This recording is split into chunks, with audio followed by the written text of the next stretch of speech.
चालू हो गया जी। देखो क्लास 10 में हम लेसन 1 में बात कर रहे हैं वास्तविक संख्या के बारे में। इसमें हम लोग पिछले क्लास में जाने थे, हला नहीं करो बाबू, जाने थे कि वास्तविक संख्या किसे कहते हैं। बताए थे ना कि वास्तविक संख्या क्या है। परिमेय संख्या और अपरिमेय संख्या के सम्मिलन समुच्चय को वास्तविक संख्या कहते हैं। इसमें हम आज जानेंगे कि महत्तम शब्दवर्धक कैसे निकालते हैं और यूक्लिड का एल्गोरिदम का प्रयोग कैसे होता है। तो दो धन पूर्णांकों का महत्तम को वास्तविक परिकलन के लिए माने जो एक प्रभावी तरीका का इस्तेमाल करते हैं उसी को यूक्लिडियन एल्गोरिदम कहा जाता है। इसको मसा अगर किसी चीज़ का निकाल रहे हैं दो संख्या का, तो मसा क्या है, वो बड़ी से बड़ी संख्या वो जो दोनों संख्या को क्या करता है, काट सकता है। समझ रहा है।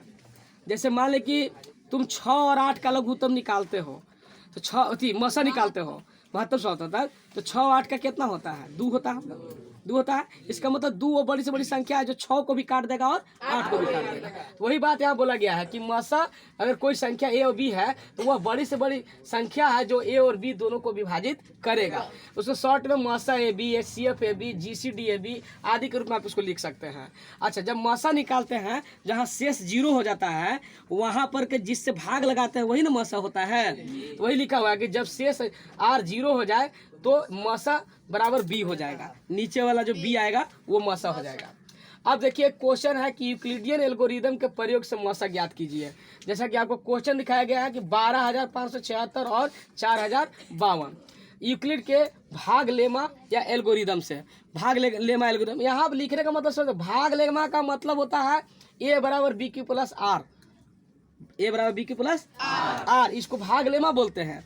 अब उसको चरणबद्ध तरीका से बार बार हम लिखना है, समझ रहा है। तो उसको हम यहाँ लिख सकते हैं कि यूक्लिड के भाग लेमा का बार बार प्रयोग से, या हम लिख सकते हैं एल्गोरिदम से, है ना।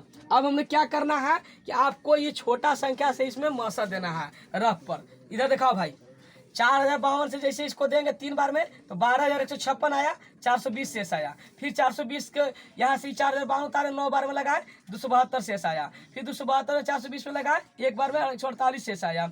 ऐसी जब शेष जब तक ना आ जाए 0 तब तक हमने क्या किया, लगाते रहने का प्रक्रिया किया। ये हमने रफ पर करना है, समझ आ रहा है। और यही चीज को अब यहाँ लिखना है कि 12,576, यहाँ देखा भाई 12,576 बराबर इतना गुने इतना जोड़ इतना होता है ना, भाज्य बराबर भाज्य गुने भागफल प्लस शेष। तो उसी से 4,052 गुने 3 जोड़ 420। फिर हमने उतारा 4,052 तो 4,052 यहाँ लिख देंगे और 4,052 बराबर 420 गुने के 9 जोड़ 272, 420 गुने के 9 जोड़ 272। फिर हम यही चीज को अब यहाँ से 420 उतारते हैं तो यहाँ 420 बराबर लिखेंगे 272 गुने 1 जोड़ 148, समझ रहा। फिर यहाँ से 272 उतारे हैं तो 272 बराबर लिखेंगे 148 गुने 1 जोड़ 24। फिर यहाँ 148 बराबर 24 गुने 6 प्लस 4, फिर 24 बराबर 4 गुने 6 प्लस 0। ये देखिए बार बार आपने चरणबद्ध प्रक्रिया किया है। इसका मतलब आपने भाग लेमा का बार बार प्रयोग किया है या एल्गोरिदम का इस्तेमाल आपने किया है। और जब आपने यहाँ R 0 मिल गया तो ये B जो है 4 है आपका, वही मसा हो गया। आप मसा 12,576 4,052 बराबर 4 आंसर लिख दीजिएगा। इस तरह से आपको परीक्षा में जब आएगा, ये परीक्षा में आता ही आता है कि यूक्लिड एल्गोरिदम से प्रयोग करके वो मसा निकालिए। तो बस ऐसे ही आपको बनाना है। ये रफ पर बनाना है, समझ रहा है। इसको रफ पर बनाना है, इसको सामने नहीं बनाना है। ये रफ पर बना करके इसको हटा देना है और उसको फिर उसी तरह से लिख देना है सामने और ये आपका आंसर हो जाएगा।